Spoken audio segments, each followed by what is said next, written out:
is the Simpit video blog, and today's story comes to us from Racer Magazine, and it's not exactly a sim racing story. It's not exactly an F1 story. It falls right in the middle, and that's why we're here talking about it today. So they posted an article. This is a couple days old at this point. Felipe Nasr of the Sauber team made some comments regarding how they weren't going to be up to performance because they didn't have a simulator. Every other team in F1 has their own simulator programs, but Sauber doesn't. Now, why is this a big deal? I mean, obviously, you've got track time, you've got working on setup, all those reasons that teams do use simulators in this modern era. But the reason he is talking about it now is because F1 is about to implement their new clutch start into F1. And all the teams are now practicing it, and Felipe Nasr and his teammate are not, because they don't have simulator time to be able to work on this new technology.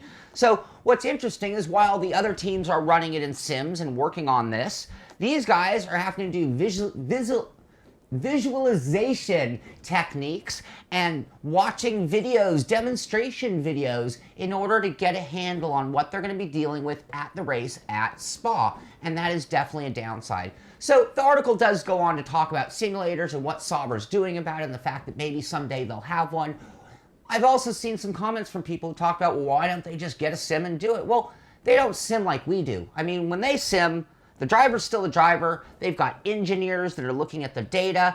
They are looking at Motec and Atlas in ways that we don't look at it, and they use a simulator like it's a real car. Usually when I'm running, I'm the one being the engineer. I'm clicking, I'm looking at the data, I'm doing everything. When they sim, it's a whole team operation. So it's not as simple as just getting a wheel, putting it on a desk, and doing some driving.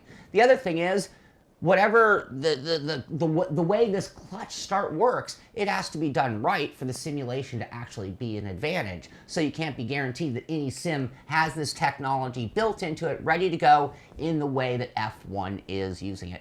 So another reason that I am bringing up or talking about this story is that for years, I've made that argument till I was blue in the face about sim racing versus real life racing.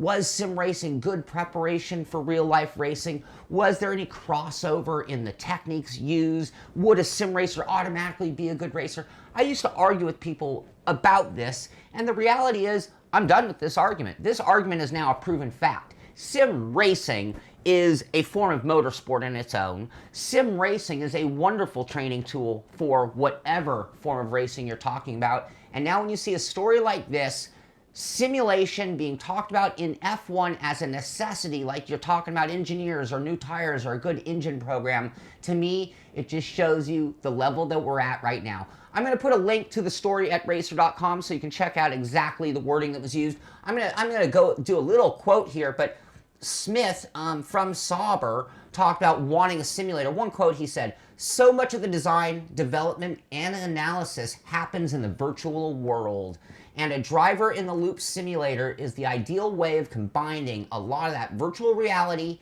and getting the driver to be an integral part of that." Again, it kind of shows you how much effort goes into their level of simulators. So I believe they're going to be renting some simulators from some other F1 teams or some outside F1 teams in order to get a last-minute shot at it. Or maybe they'll just have to use their visualization and videos and cross their fingers and practice for the race. So anyway, I hope you've enjoyed this story. Like I said, I'll have a link to the article in the description of this show, and you can check it out for yourself. This is the Simpit video blog, and I'll see you on the track.